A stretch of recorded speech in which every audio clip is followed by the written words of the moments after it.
오늘은 다니엘서 7장 1절에서 14절 말씀을 본문 삼아서 하나님의 큰 짐승 넷에 대한 심판과 인자에 대한 영원한 왕권이라는 주제를 가지고 같이 은혜 나누는 시간 갖도록 하겠습니다.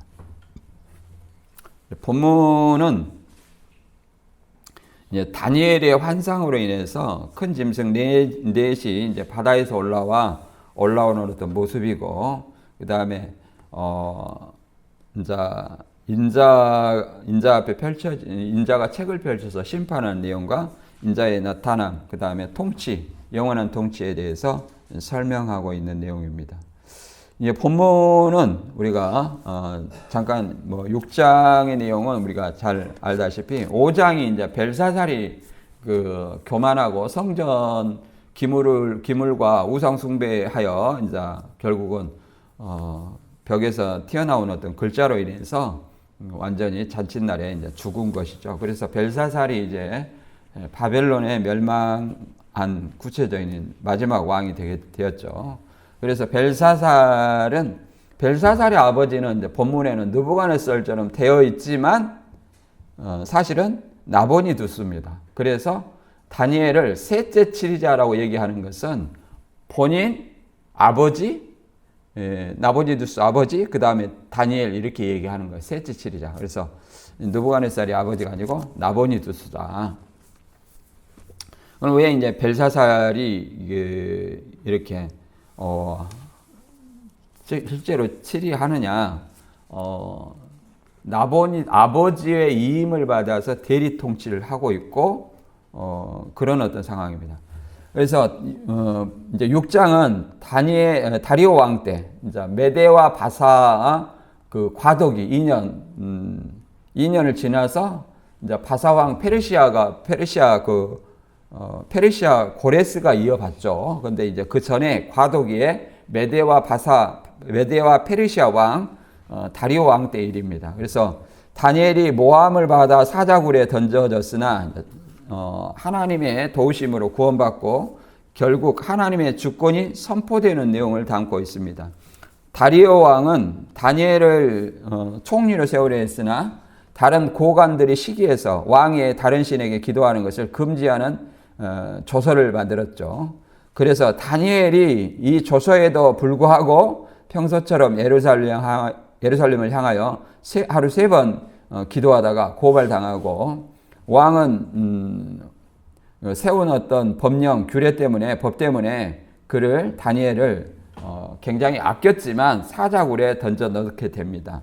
그래서 다니엘이 사자굴에 던져진 후에 하나님이 천사를 통해서 사자 입을 봉하시고 구원하는 이런 어떤 사건을 나타내고 있습니다. 이 사건은 말 그대로 다니엘의 믿음과 충성이 하나님의 능력으로 승리하고 모든 주권이 하나님께 있음을 말하고 있습니다. 그러니까 다니엘서를 보면 이방의 왕까지라도 하나님이 다스리고 통치하신다, 이런 어떤 하나님의 어떤 주권 사상을 잘 나타내고 있습니다.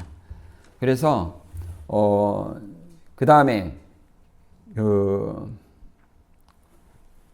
본문에 있어서 이제 계시록 7장인데 7장과 5장에 좀 차이점이 있어요. 왜 그러냐면 7장에 지금 본문의 내용이 벨사살 때에 다니엘이 환상을 봤다고 얘기를 합니다. 벨사살 원년에 나 다니엘이 밤 이상 가운데 이제 하늘에 어떤 네 바람이 바다로 불더니 바다에서 네 짐승이 나오는 이런 어떤 환상을 얘기하는 거예요. 그래서 벨사살하고 차이점은 뭐냐? 그리고 이 본문의 내용은 또 2장의 큰 신상과도 연관이 있습니다. 2장의 큰 신상은 우리가 봤지만 바벨론, 메데바사, 그리스, 그 다음에 로마 이렇게 됐죠. 그 다음에 노마의 분열 이렇게 이런 걸 상징한다고 했는데 본문에도 네 나라라고 얘기를 합니다. 그래서 다니엘 7장과 5장의 차이점은 뭐냐? 다니엘 7장은 다니엘의 개인적인 환상으로 하나님의 나라 주권을 선포하지만 다니엘 5장은 바벨론 제국의 멸망을 통해 하나님의 심판과 역사를 성취하는 과정으로 연결하고 있습니다. 다니엘 5장이 이제 벨사살이죠. 그리고 7장을 통해서 다니엘은 바벨론 이후 제국들의 멸망을 초월하는 하나님 나라를 보고 그잖아. 바벨론 이후 노마 제국 이후에 바벨론을 통해서 맨 마지막에 노마잖아요. 노마 왕 이후에 이 제국 모든 열국을 초월하는 하나님 나라가 세워질 것을 얘기를 한 것이고, 그 다음에 5장에서는 하나님은 바벨론의 교만과 죄를 직접 심판함으로써 하나님의 예언을 성취함을 드러내는 사건입니다. 그래서 이런 것이 이제 2장과 5장, 7장 연결되는 어떤 내용, 배경을 가지고 있습니다. 본문의 내용은 네 나라 2장과 이제 유사한 내용을 가지고 있고요.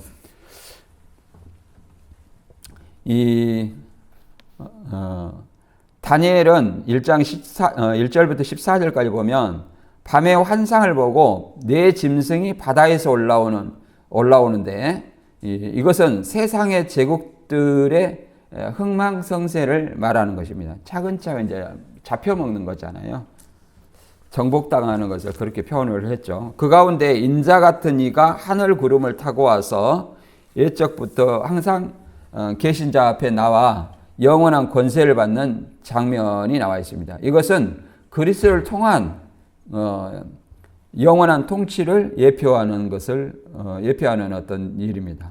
그래서 오늘 우리가 세상에서 잘 살지만 모든 권세는 하나님께 나옴을 우리가 좀 믿고 깨달아야 할 줄 믿습니다. 그래서 본문의 말씀을 한번 읽어보고 또 정리하고 나가겠습니다. 7장 1절부터 14절까지입니다. 시작. 바벨론 벨사살 왕 원년에 다니엘이 그의 침상으로 꿈을 꾸며 머릿속으로 환상을 받고 그 꿈을 기록하여 그 일의 대략을 진술하니라. 다니엘이 진술하여 이르되 내가 밤에 환상을 보았는데 하늘에 네 바람이 큰 바다로 몰려 불더니 큰 짐승 넷이 바다에서 나오는데 그 모양이 각각 다르더라. 첫째는 사자 같은데 독수리 날개가 있더니 내가 보는 중에 그 날개가 뽑혔고 또 땅에서 들려서 사람처럼 두 발로 서게 함을 받았으며 또 사람의 마음을 받았더라. 또 보니 다른 짐승 곧 둘째가 곰과 같은데 그것이 몸 한쪽을 들었고 그 입에 사이에는 새 갈빗대가 물렸는데 그것에 말하는 자가 있어 이르기를 일어나서 많은 고기를 먹으라 하였더라. 그 후에 내가 본즉 다른 짐승 곧 표범과 같은 것이 있는데 그 등에는 새 날개 넷이 있고 그 짐승에게 또 머리 넷이 있으며 권세를 받았더라.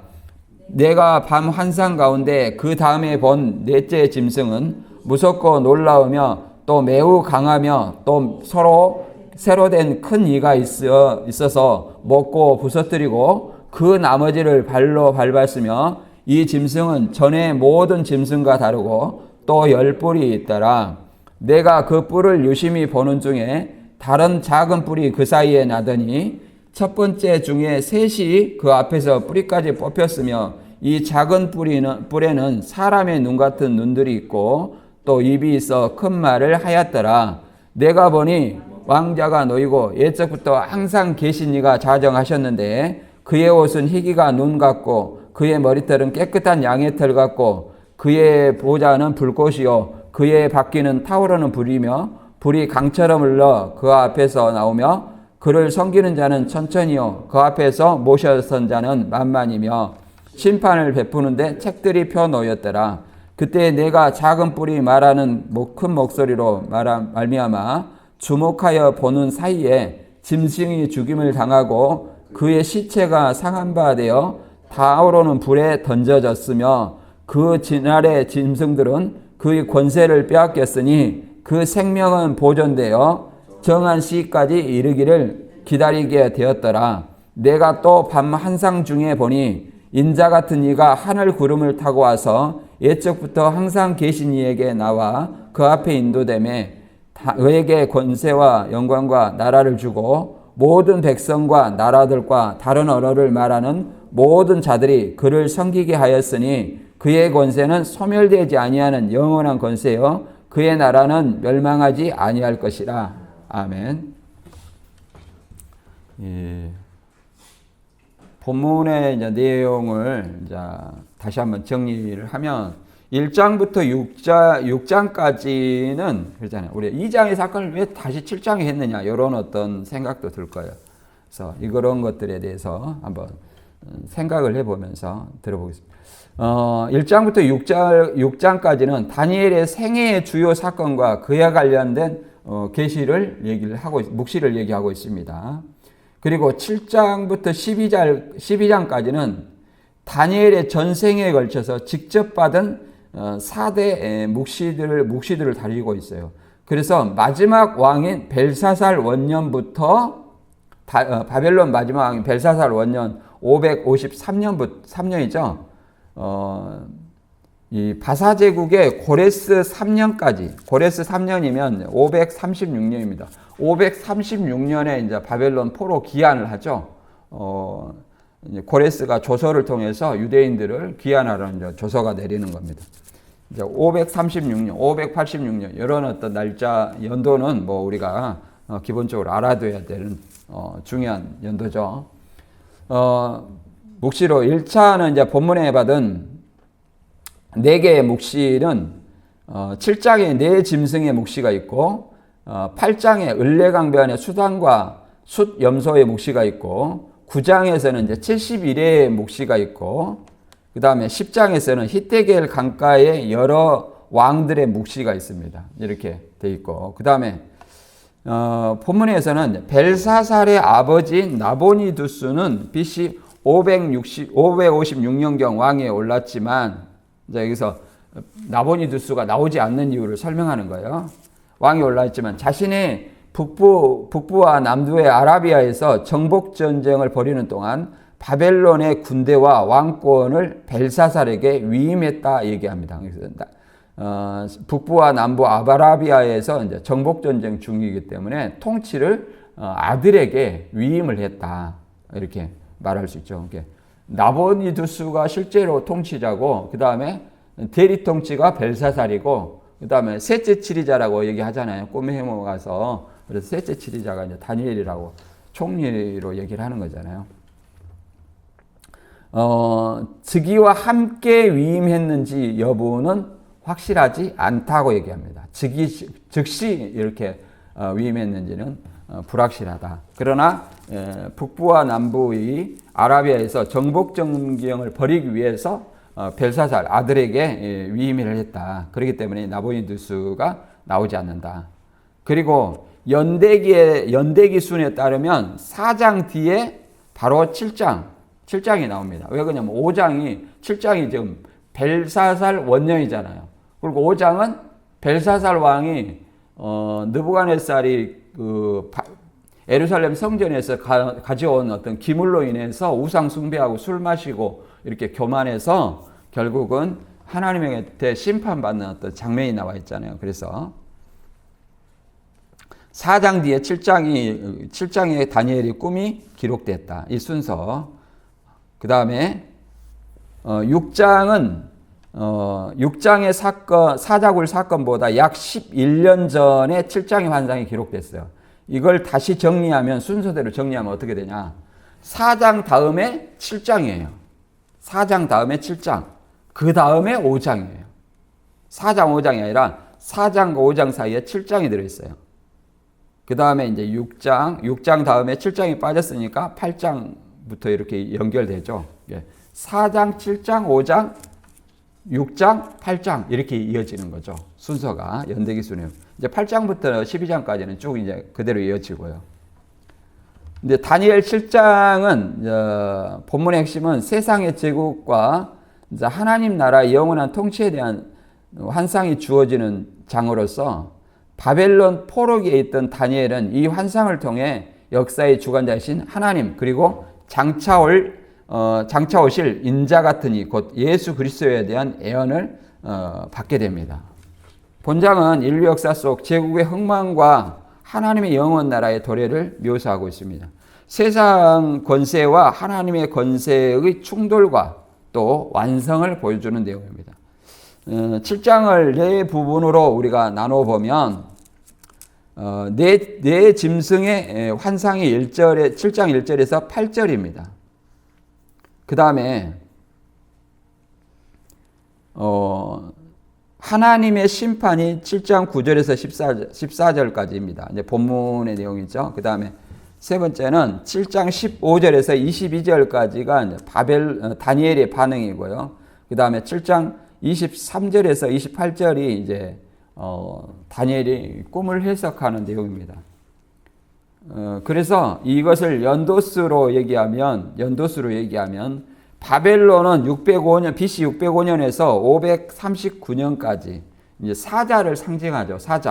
사자가 이제 두 날개 사이에 있었다. 날개라는 것은 어떤 빠름을 상징합니다. 빠름. 근데 이제 본문에 날개가 뽑혔고 그 말은 이제 바벨론이 이제 메데 바사에게 이제 잡혔다는 것을 우리가 상징할 수도 있죠. 그 다음에 두 번째는 이제 곰이 나오고 곰의 이 사이에 새 갈빗대가 있다 이렇게 얘기하는데 여기는 이제 메데와 페르시아입니다. 갈빗대가 있다는 것은 뭐 신천지는 이 새 갈빗대를 가지고 일곱 머리 네 짐승과 일곱 머리 새 갈빗대를 플러스해서 일곱 머리라고 하는데 그거를 의미하지 않고 이 메데와 바사가 정복한 새 나라를 상징한다고 얘기를 합니다. 539년에서 BC 539년에서 331년까지를 이제 이렇게 나타내고 있고요. 그 다음에 셋째는 이제 표범과 같은데 날개에 넷이 달려 있어요. 그러면 굉장히 어떤 두 날개보다 빠르다는 어떤 의미겠죠. 그러면 정복하는 어떤 과정이 네 나라를 정복하는데 굉장히 어떤 빠르게 정복하는 과정을 얘기합니다. 여기서 이제 나폴레옹이 이제 정복 과정을 얘기하는 거죠. 그리스. 실제 그리스인데 마게도냐의 나라를 상속해서 이어받아서 나폴레옹이 세계를 정복했다 이렇게 얘기합니다. 그래서 BC 331년부터 168년까지 이렇게 있고 그 다음에 천리짐승이 있습니다. 천리짐승 네 번째 짐승인데 BC 168년부터 476년까지 AD 476년까지 이제 노마를 얘기를 합니다. 이런 어떤 배경을 이렇게 우리가 생각을 해보면 그러잖아요. 생각을 해보면 도표로 잘 나와 있죠. 도표로 나와 있는데 다니엘서 2장과 이렇게 비교를 해보면 이렇게 2장과 비교를 해보면 다니엘 2장은 머리는 바벨론 신상의 금신상입니다. 이제 바벨론의 금신상은 이제 마르둑 금신상이겠죠. 마르둑 바벨론 신의 신상이니까 머리는 금이요 가슴과 팔은 은이요 배와 넓적다리는 청동이고 다리는 철이고 그 종아리는 철이죠. 정아리는 철이고 그 발과 발가락은 뭐 철과 진흙으로 되어 있다 이렇게 얘기를 하죠. 근데 이렇게 네 나라를 뭐라고 말하냐면 바벨론, 메데바사, 메데페르시아, 헬라, 노마를 이렇게 얘기를 합니다. 그래서 이걸 다니엘서 7장에서는 이제 네 짐승으로 얘기를 하는 겁니다. 사자에게 독수리의 날개가 있고 그 다음에 곰에게 새 갈빗대가 있어서 한쪽으로 치우친다 이렇게죠. 한쪽으로 치우친다는 것은 말 그대로 바사로 이제 치우친다는 얘기를 우리가 상징한다고 얘기를 합니다. 바사, 페르시아가 결국 이어받잖아요. 페르시아가. 그래서 표범에게 네 날개가 있고 네 머리가 있다 이렇게 얘기를 합니다. 이것은 알렉산더가 빠른 정복 활동을 하는 것을 얘기를 하는 겁니다. 그리고 왕국의 분열을 얘기를 하는 거죠. 왕국의 분열, 네 머리도 이제 네 나라를 얘기하는 거예요. 네 나라를 알렉산더가 빠르게 이제 정복하고 결국은 이 정복한 나라가 네 개의 나라로 갈라질 것을 얘기를 하는 거죠. 그다음에 천리 가진 무서운 짐승은 노마를 얘기합니다. 이것은 계시록과도 연결이 되죠. 계시록에서는 여기는 내 짐승이지만 내 짐승은 내 나라를 상징해요. 그다음 맨 마지막에 나라가 노마죠. 근데 계시록에서는 바다에서 한 짐승이 나오는 거예요. 그래서 한 짐승이 뭐예요? 7머리가 10뿔이 있다 그랬죠. 그래서 그 나라가 뭐 바벨론이라고 했지만 실제로는 로마고 로마의 7 황제를 얘기하는 거죠. 일곱 로마의 제국의 7 황제를 얘기하는 거죠. 그래서 그들에게 10뿔이 있다. 이렇게 좀 연결이 되는 부분이 있습니다만 이들은 최후의 어떤 적그리스도를 상징하는 어떤 존재들입니다. 교회의 적대 세력이다. 이렇게 얘기를 할 수 있습니다. 그래서 이거를 우리가 염두에 두고 바다에서 나오는 네 짐승 7장 1절에서 3절까지 한번 같이 읽어보고 알아보도록 하겠습니다. 7장 1절부터 3절까지 시작. 바벨론 벨사살 왕 원년에 다니엘이 그의 심상에서 꿈을 꾸며 머릿속으로 환상을 받고 그 꿈을 기록하여 그 일의 대략을 진술하니라. 다니엘이 진술하여 이르되 내가 밤에 환상을 보았는데 하늘에 네 바람이 큰 바다로 몰려 불더니 큰 짐승 넷이 바다에서 나오는데 그 모양이 각각 다르더라. 이렇게 얘기합니다. 이게 바벨론 원년이기 때문에 다니엘 5장 벨사살보다 먼저 사건이라는 거예요. 먼저 사건. 그렇잖아요. 4장, 그 다음에 7장, 그 다음에 5장 이렇게 이어진다는 거예요. 그래서 바벨론의 이제 마지막 시기 세상의 혼란과 강대국들이 분열과 분열적 권세를 상징하는 어떤 내용이라고 얘기를 합니다. 그래서 7장은 다니엘 이렇게 이런 어떤 내용이 아닌데. 자, 보세요. 제가 다시 정리하겠습니다. 여기서 하늘에 큰 바람 넷이 바다로 물려서 큰 짐승 넷이 나왔다 이렇게 하는데 이것을 다니엘서 7장 16절과 17절에 보면 이렇게 나와 있습니다. 그 해석을 얘기하는데 17절에 보면 큰 짐승 넷은 세상에 일어날 내 왕이라 이렇게 얘기합니다. 세상에 일어날 내 왕이다 이렇게 얘기를 해요. 그리고 이 내 바람을 통해서 나온다는 것은 내 바람은 계시록 7장에도 보지만 내 천사가 내 모퉁이에 서서 땅에 내 바람을 붙잡아 바람으로 땅이나 바다나 어떤 나무에도 불지 못하게 하더라. 그래서 내 바람은 스가랴 6장에 보듯이 뭡니까? 하나님 앞에 모셔서는 심판하는 천사들을 얘기합니다. 그래서 내 천사의 명령을 받은 내 바람, 심판하는 어떤 천사들을 의미합니다. 천사를 통해서 심판하는 어떤 일들을 얘기하는 거죠. 그래서 이것이 이제 계시록 13장에서는 어떻게 되냐?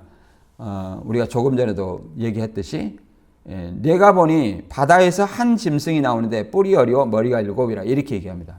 그러니까 계시록 13장에서는 바다에서 한 짐승이에요. 다니엘의 네 짐승하고 좀 다르다. 그리고 계시록 다니엘서에서도 바벨론이 나오지만 실제 이 계시록은 바벨론이라고 기록되죠. 노마입니다. 그리고 네 번째 짐승이 노마를 상징하죠. 다니엘에서 노마를 상징하죠. 그렇게 연결이 된다고 말할 수 있습니다. 결국은 이들의 나라는 계속 정복 과정을 통해서 역사가 이 다니엘의 예언대로 이루어졌고 결국은 이들을 하나님이 주관하고 결국은 망하지만 하나님의 나라는 망하지 아니하는 어떤 나라가 있어요? 영원한 나라가 있다고 얘기하죠.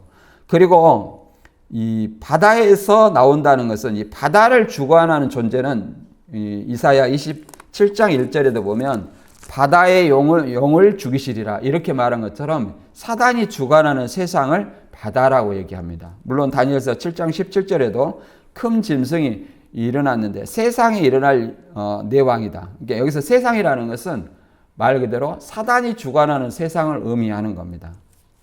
그래서 로마서 13장 1절에도 실제 로마 시대에 쓰여진 어떤 이 서신서죠. 로마서는 각 사람은 위에 있는 권세들에게 복종하라. 권세는 하나님으로부터 나지 않음이 없나니 모든 권세는 다 하나님께로 정하신 바라. 그렇죠. 우리가 바벨론이든 메데바사, 헬라, 로마든 다 누가 주관해요? 하나님께서 나지 않는 것이 없다. 이렇게 얘기를 합니다. 그리고 그 이방인 나라들 가운데에서도 하나님의 신실한 믿음을 지키는 자들은 다 하나님의 보호를 받았고 이방에서도 이렇게 두각을 나타내는 사명을 맡았죠. 그 다음에 내 짐승의 정체 7장 4절부터 보면 내 짐승의 정체에 대해서 사자, 곰, 표범, 열불 짐승이 있습니다. 천리 가진 열불 짐승이라고 얘기하죠. 천리 가진 열불 짐승. 이걸 한번 읽어보겠습니다. 시작. 첫째는 사자와 같은데 독수리 날개가 있더니 내가 보는 중에 그 날개가 뽑혔고 또 땅에서 들려서 사람처럼 두 발로 일어서게 함을 받았으며 또 사람의 마음을 받았더라. 또 보니 다른 짐승 곧 둘째는 곰과 같은데 그것이 몸 한쪽을 들었고 그의 입 사이에는 새 갈빗대가 있었는데 그것에게 말하는 자들이 있어 이르기를 일어나서 많은 고기를 먹으라 하였더라. 그 후에 내가 또 본즉 또 다른 짐승 곧 표범과 같은 것이 있는데 그들에게 새의 날개 넷이 있고 그 짐승에게 또 머리 넷이 있으며 권세를 받았더라. 내가 밤 한상 가운데 그 다음에 본 넷째 짐승은 무섭고 놀라우며 또 매우 강하며 또 새로 된 큰 이가 있어 먹고 부서뜨리고 그 나머지를 발로 밟았으며 이 짐승은 전에 모든 짐승과 다르고 또 열뿔이 있더라. 내가 그 뿔로 유심히 보는 중에 다른 작은 뿔이 그 사이에서 나더니 첫 번째 뿔 중에 셋이 그 앞에서 뿌리까지 뽑혔으니 이 작은 뿔에는 사람의 눈 같은 눈들이 있고 또 입이 있어 큰 말을 하였더라. 이렇게 얘기를 합니다. 그래서 여기 보면은 첫째가 이제 사자라고 했네. 사자는 누구를? 바벨론을 상징하죠. 이 보면 느부갓네살 왕에게 했던 느부갓네살이 교만하여서 그러잖아요. 들짐승의 마음으로 7년을 있었고 그 다음에 뭐예요? 그 다음에 하나님의 어떤 주권을 깨달음으로 말미암아 사람의 마음을 받았다라 하는 것처럼 이 본문에도 유사하게 얘기를 하고 있습니다. 그래서 이 네 짐승은 당시 이후에 제국들을 상징하는 바벨론, 메데바사, 헬라, 로마 네 나라를 상징하는 어떤 것으로 우리가 이해를 해볼 수 있고, 두 번째 이제 곰과 같은데, 그 말은 곰과 같은데라는 것은 곰은 어떤 존재예요?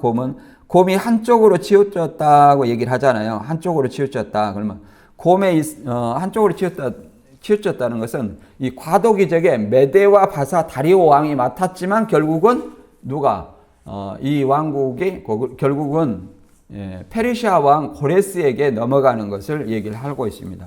그 다음에 새 갈빗대를 묶고 있다. 그러면 짐승을 잡아먹고 이제 갈빗뼈만 남아 있다는 거죠. 그러니까 새 나라를 정복했다는 것을 우리가 알 수 있습니다. 새 나라를 정복했다.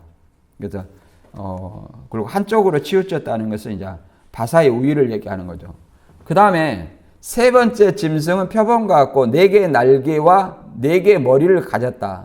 이는 이제 그리스의 알렉산더를 상징합니다. 알렉산더를 상징하는데, 이제 날개 넷이라는 것은 빠른 정복을 얘기합니다.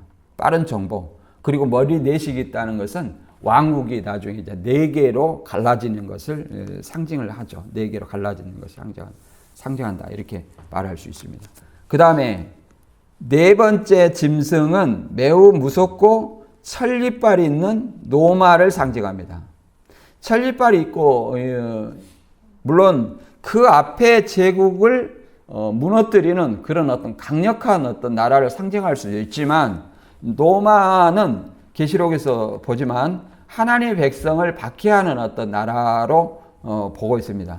그래서 천리빨 가진 로마라고 얘기하죠. 그래서 예수님도 로마에 의해서 십자가에 달렸고, 그 다음에 야고보나 사도들 중에 야고보가 뭐 사도행전 12장에 그 헤롯에게 죽임을 당했죠.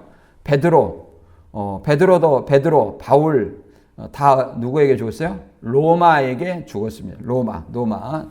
네로 황제 박해 때 이제 죽은 걸로 우리가 이해를 하죠. 이런 어떤 로마는 초대 황제가 옥타비아누스입니다.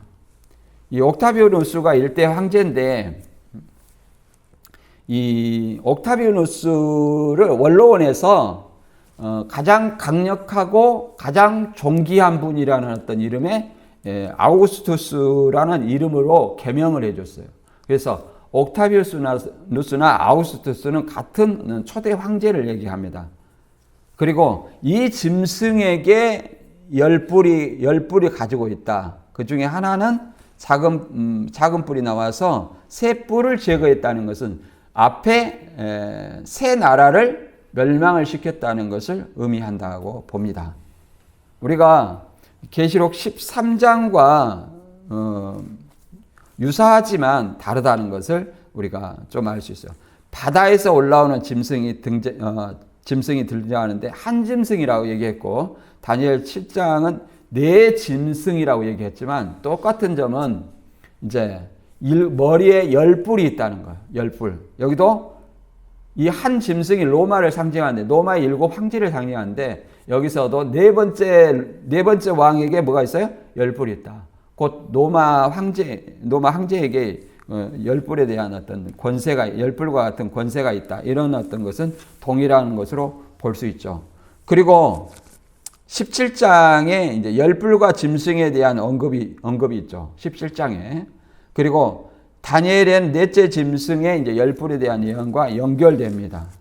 이것은 모두 이제 종말론적인 예언으로 연결됩니다. 그리고 계시록에 이제 종말론적인 연결을 통해서 결국은 누구로 점철되냐면 적그리스도를 상징하는 인물로 연결이 됩니다.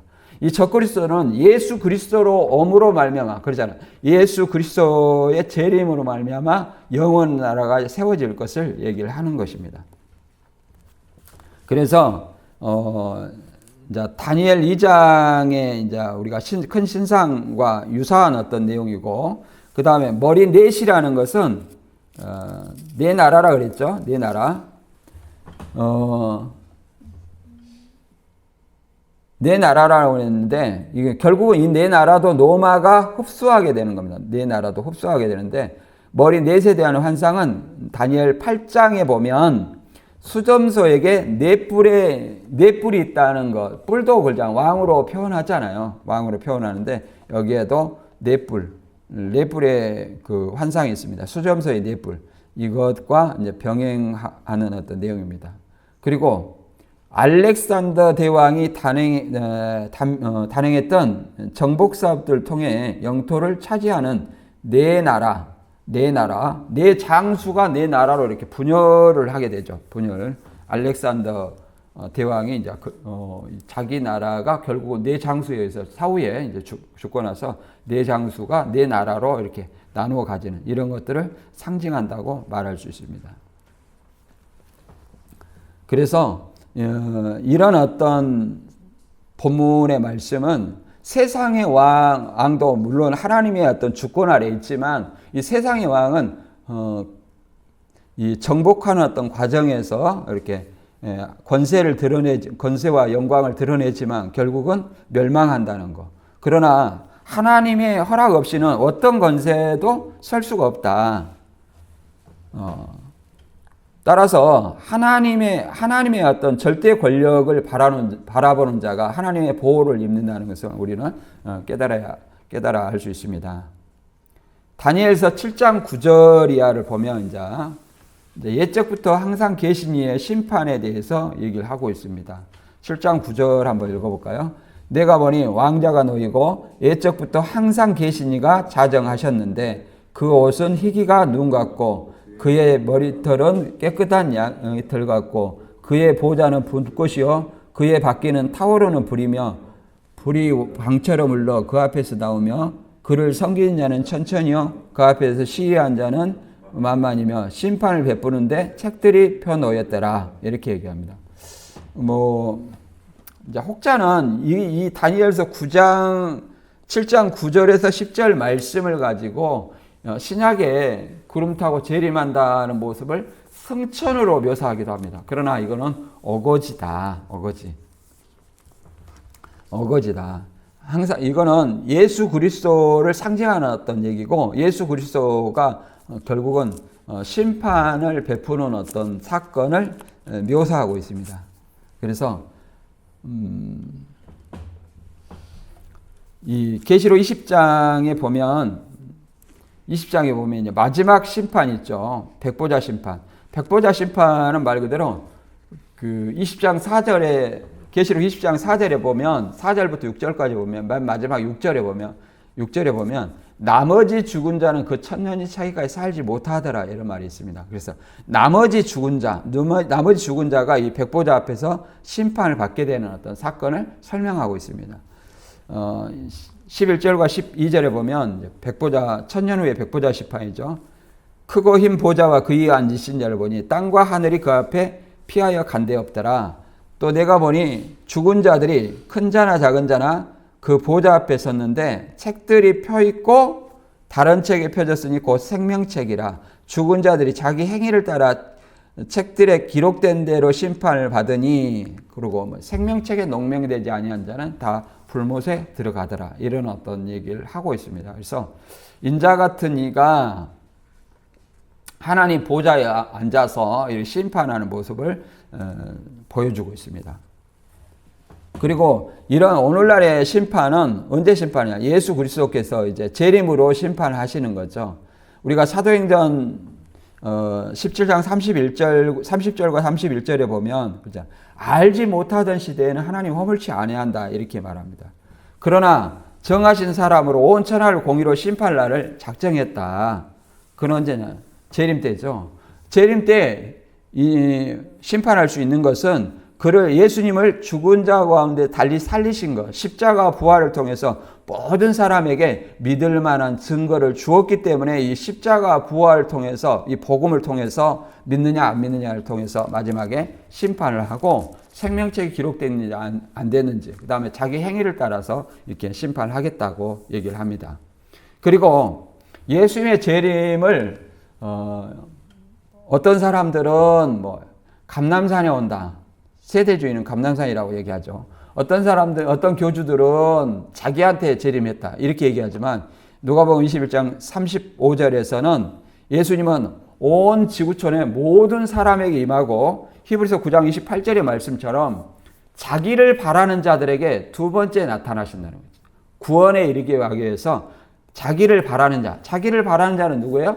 그리스도인이죠. 그리스도인에게 두 번째 나타나신다. 이렇게 설명하고 있습니다. 그래서 우리가 이 땅에서 구해야 될 것은 먹을 것, 입을 것이 아니라 그의 나라와 그의 의라는 것을 알아야 됩니다. 그래서 영원한 심판 때 우리는 부끄럽지 않는 하나님 앞에 설 수 있는 그런 사람이 되어야 될 줄로 믿습니다. 다니엘서 7장 11절과 12절에는 이제 짐승의 멸망과 나머지 권세를 폐지한다는 것은 영원한 심판을 얘기하는 거죠. 7장 11절과 12절을 읽어볼까요? 그때 내가 작은 뿔이 말하는 큰 목소리로 말미암아 주목하여 보는 사이에 짐승이 죽임을 당하고 그의 시체가 상한 바 되어 타오르는 불에 던져졌으며 그날의 짐승들은 그의 권세를 빼앗겼으나 그의 생명은 보존되어 정한 시기에 이르기까지 기다리게 되었더라. 이렇게 얘기합니다. 이 짐승이 죽임을 당해서 시체가 상한 바 되어 불에 던져졌다. 말 그대로 이 짐승이 마지막 어떤 심판을 연상하는 어떤 그런 것을 얘기를 하고 있습니다. 물론 계시록 19장 20절에는 아마겟돈 예수님의 재림으로 짐승의 세력과 예수님의 어떤 백마탄 군대의 세력이 싸워서 결국은 짐승과 거짓 선지자가 잡혀서 불못에 던지우는 어떤 사건을 묘사하고 있습니다. 이것은 최후의 적그리스도의 세력이 완전히 불못에 들어가 멸망함을 상징하는 겁니다. 그리고 계시록 20장 10절에도 마귀까지 이제 불못에 짐승과 거짓 선지자가 들어가 있는 불못에 들어가는 것을 얘기를 하고 있습니다. 그래서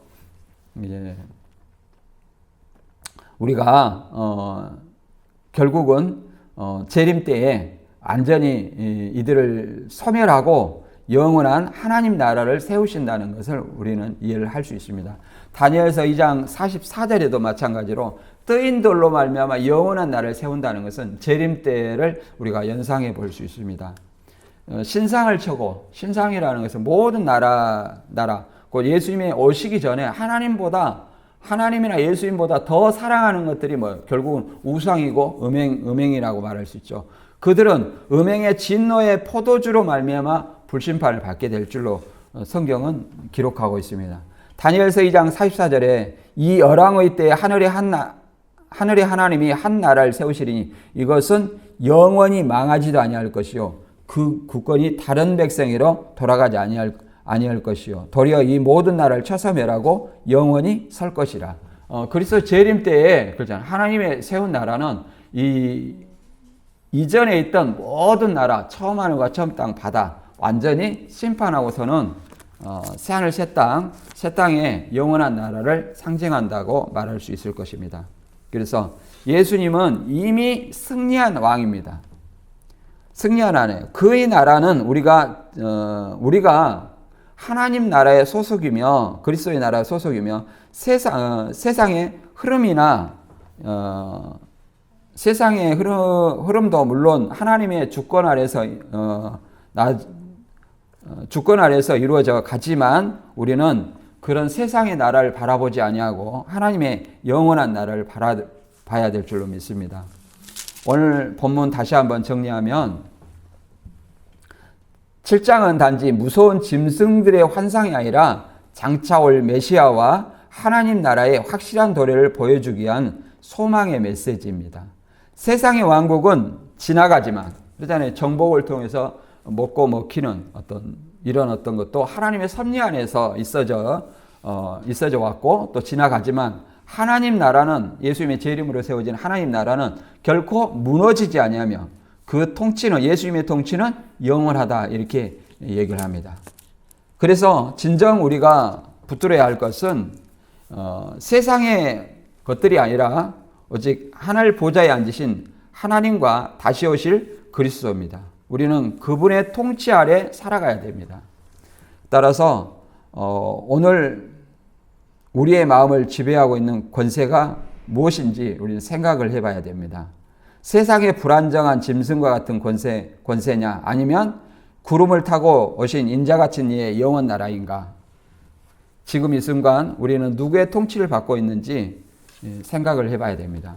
우리는 세상에 흔들리지 아니하고 믿음으로 영원한 나라를 바라보며 하나님의 영원한 나라를 바라보는 저희들에게 하나님의 능력과 보호가 항상 동행하기를 원하며 이 모든 말씀을 주의 이름으로 축원합니다. 오늘 말씀 여기서 마치고 이제 이 다니엘서 7장을 이렇게 저도 이렇게 공부를 본문이 제일 어려운 것 같아요. 뭐 뿔이 나와서 이렇게 계속 얘기하는데 세부적으로 보려니까 진짜 너무 어려운 것 같아요. 그런데 이제 보는 관점에 따라서 다르게 설명한 분들이 많이 있어요. 본문은. 근데 많은 것들을 비교해보고 이렇게 여러분도 다시 한번 생각을 해보시기 바랍니다.